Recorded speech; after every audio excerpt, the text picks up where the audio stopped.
नमस्कार दोस्तों, स्वागत है आपका स्टेनो गुरुजी यूट्यूब चैनल। दोस्तों आज की वीडियो हम लोग प्रैक्टिस करने वाले 80 शब्द प्रति मिनट की स्पीड से डिक्टेशन का यहाँ पे अभ्यास करेंगे, जो कि आपके खंड 2 से होगा। प्रतिलेखन संख्या 18 और 19 से है।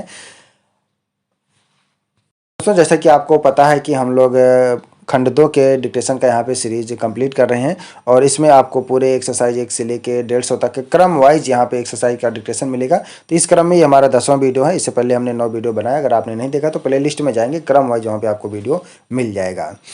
तो डिक्टेशन को लिखने के बाद अपना बहुमूल्य सुझाव में कमेंट बॉक्स में जरूर देना, ताकि आने वाले वीडियो में हम और बेहतर कर पाएँ। पीडीएफ इसका आपको हमारे टेलीग्राम पर मिल जाएगा, लिंक वीडियो के डिस्क्रिप्शन में दिया गया है। इसमें जो आउटलाइन आपको दिख रही है वो ऋषि प्रणाली में है, ठीक है। जरूरी नहीं कि आप हमारी आउटलाइन का प्रयोग करें। अगर अच्छी आउटलाइन आपको कहीं से भी कुछ भी मिले तो उसको अपने डिक्टेशन में प्रयोग कर सकते हैं। आउटलाइन आपको वही प्रयोग करना है जो आप आसानी से समझ सकें, लिख सकें। तो ज़्यादा समय न लेते हुए चलिए स्टार्ट करते हैं। रेडी? 5 सेकेंड। 80 शब्द प्रति मिनट की स्पीड से होगा। सभी लोग प्रैक्टिस करेंगे। स्टार्ट। महोदय, कुछ समय बाद जैसे ही समाचार पत्रों में बहुत से लोग काम करने लगे और प्रकाशन कार्य के लिए व्यवसाय यंत्रों की आवश्यकता पड़ी, इस कार्य ने उद्योग का रूप धारण किया। निःशुल्क प्रचार अथवा सेवा की भावना अब अव्यावहारिक जान पड़ी और प्रायः लुप्त हो गई। समाचार पत्र उद्योग का यह विकास संभवतः स्वाभाविक है और आधुनिक विचारधारा के अनुरूप है।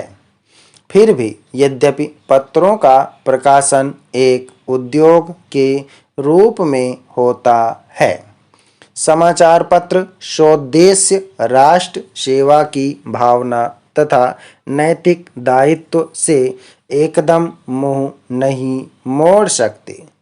यह भी स्वीकार करना होगा कि इस उद्योग की यथोचित उन्नति के लिए यह आवश्यक है कि दूसरे उद्योगों की भांति यह भी उन सभी साधनों से संपन्न हो जो अन्य उद्योगों ने या तो प्राप्त कर लिए हैं या वे उनकी प्राप्ति के लिए प्रयत्नशील हैं।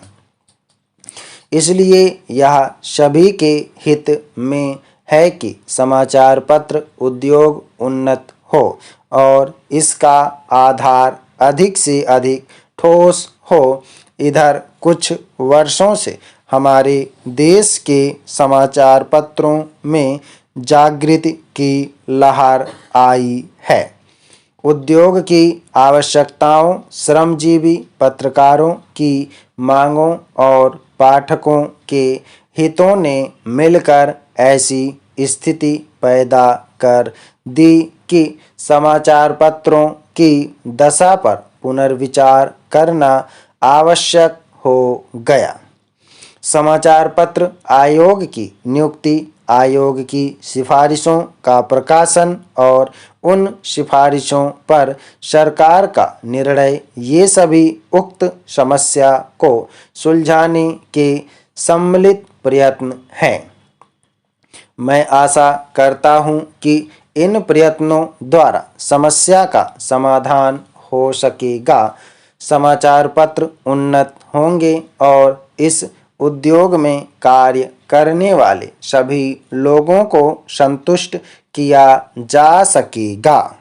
मैं जानता हूं कि यह सब कहना सरल दिखाई देता है, किंतु व्यवहार में लाना बहुत कठिन होता है। परंतु मुझे सुशिक्षित श्रोताओं से यह कहने की आवश्यकता नहीं कि मानवीय गतिविधि के सभी क्षेत्रों में, चाहे वह राजनीति, उद्योग अथवा प्रशासन का क्षेत्र हो, विभिन्न हितों और विचारों में सहयोग की भावना से राष्ट्र तथा समाज के हितों को सामने रखकर सामंजस्य स्थापित करने का प्रयास आवश्यक है। मैं इतना निराशावादी नहीं कि मैं यह समझूं कि वे लोग जिनके सुझाव बड़ी बड़ी समस्याओं को सुलझाने में सहायक होते हैं, निजी समस्याओं का निपटारा करने में असफल रहेंगे। हाल में भारतीय संसद ने इस संबंध में जो अधिनियम पास किए हैं, उनका उद्देश्य समाचार पत्रों की समस्याओं को सुलझाना है। यह कहना अनावश्यक होता कि कोई भी अधिनियम, चाहे वह किसी भी क्षेत्र में सुधार के लिए लागू किया जाए, प्रभावपूर्ण रूप से तभी कार्यान्वित हो सकता है जब सभी संबद्ध दल उसे सहयोग की भावना से ही कार्य रूप दें। इन मामलों में अधिनियम के शब्दों का इतना महत्व नहीं जितना उनके पीछे निहित भावना का होता है। क्या मैं आपकी संस्था से यह अनुरोध कर सकता हूं कि इस मामले में आप समाचार पत्रों को मार्ग दिखाएं? आपकी संस्था निश्चय ही प्रमुख तथा अत्यंत प्रभावशाली समाचार पत्रों का प्रतिनिधि संस्था है। प्रायः सभी बड़े समाचार पत्र आपके सदस्य हैं। आदरणीय साथियों, भारत में पंचायती राज की मान्यता सदियों से रही है। पंचों में परमेश्वर वास करता है, ऐसी हमारी मान्यता रही है। वेदों में कहा है कि 5 व्यक्ति समर्पित रूप से मिलकर यज्ञ को पूर्ण करें। स्वर्गीय राष्ट्रपिता महात्मा गांधी जी की मान्यता थी कि भारत की आत्मा गांवों में बसती है। जब तक गांव स्वतंत्र नहीं होते, देश पूर्ण रूप से स्वतंत्र नहीं होगा। गांधी जी के अनुसार सच्चे लोकतंत्र का परिचालन केंद्र में बैठे 20 व्यक्तियों द्वारा नहीं कराया जा सकता है। इसका क्रियान्वयन प्रत्येक गांव के निवासियों के माध्यम से ही होना चाहिए। उनके अनुसार जन समर्थन प्राप्त पंचायतों को कोई भी कानूनी कार्य करने से नहीं रोक सकता। गांवों का प्रत्येक समूह या उस समूह के सदस्य अपनी पंचायत बना सकते हैं, चाहे भारत के अन्य गांवों में पंचायतें हों अथवा नहीं हों। गांधी जी की यह मान्यता थी कि हर अधिकार कर्तव्य से ही मिलता है। ऐसे अधिकारों से कोई भी वंचित नहीं कर सकता। पंचायत लोगों की सेवा करने के लिए है तथा भारत का हर लोकतंत्र इकाई गांव ही है।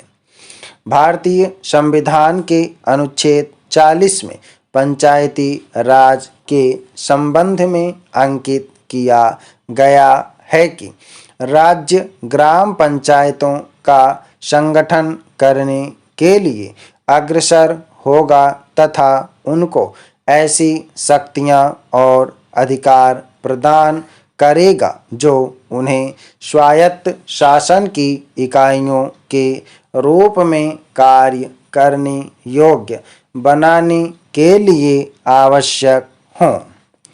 इस उद्देश्य से प्रेरित होकर भारत सरकार ने पंचायती राज व्यवस्था को सुदृढ़ करने के लिए समय समय पर कदम उठाए हैं। 2 अक्टूबर 1952 को भारत सरकार द्वारा ग्रामीण विकास हेतु सामुदायिक विकास कार्यक्रम प्रारंभ किए गए। इसके अधीन स्थानीय विकास हेतु सरकार द्वारा विकास खंडों को अनुदान राशि दी गई। भारत सरकार ने देश के ग्रामीणों का सर्वांगीण विकास करने हेतु पंचायत राज संस्थाओं के संबंध में 1957 में बलवंत राय मेहता समिति का गठन किया। इस समिति ने सिफारिश की कि विकास से संबंधित समस्त कार्यों को पंचायती राज संस्थाओं को सुपुर्द कर दिया जाना चाहिए। भारत की सिफारिश के अनुसार ग्राम स्तर पर ग्राम पंचायतें पूर्णतः निर्वाचित हों। इनमें 2 महिला अनुसूचित जाति व अनुसूचित जनजाति का प्रतिनिधि मनोनीत हो। ब्लॉक स्तर पर पंचायत समिति विकास के समस्त कार्य हाथ में लें। समाप्त। ओके दोस्तों, आप लोग इसको प्रैक्टिस करिए। सभी लोग मैटर को प्रैक्टिस और ट्रांसक्राइब करेंगे। खंड 2 का डिक्टेशन है आपका, ये प्रतिलेखन संख्या 18 और 19 से है। 80 शब्द प्रति मिनट की स्पीड से सभी लोग इसको लिखेंगे, उसके बाद रीडिंग करेंगे, देन ट्रांसक्राइब करेंगे। उम्मीद है कि दोस्तों वीडियो आपको पसंद आया होगा, तो वीडियो को लाइक कर देना, और अगर अभी तक आपने हमारे चैनल को सब्सक्राइब नहीं किया तो प्लीज़ सब्सक्राइब करके नोटिफिकेशन बेल ऑन करना। और दोस्तों, अगर आप डेली डिक्टेशन चाहते हैं तो आप चाहें तो चैनल का मेंबरशिप ले सकते हैं या हमारे पेड ग्रुप को ज्वाइन कर सकते हैं। अधिक जानकारी के लिए आप हमें मेल कर सकते हैं। हमारी मेल ID है studyforstenographer@gmail.com। अपना बहुमूल्य सुझाव हमें कमेंट बॉक्स में जरूर देना। वीडियो को पूरा देखने के लिए बहुत बहुत धन्यवाद। Thanks for watching. जय हिंद, जय भारत।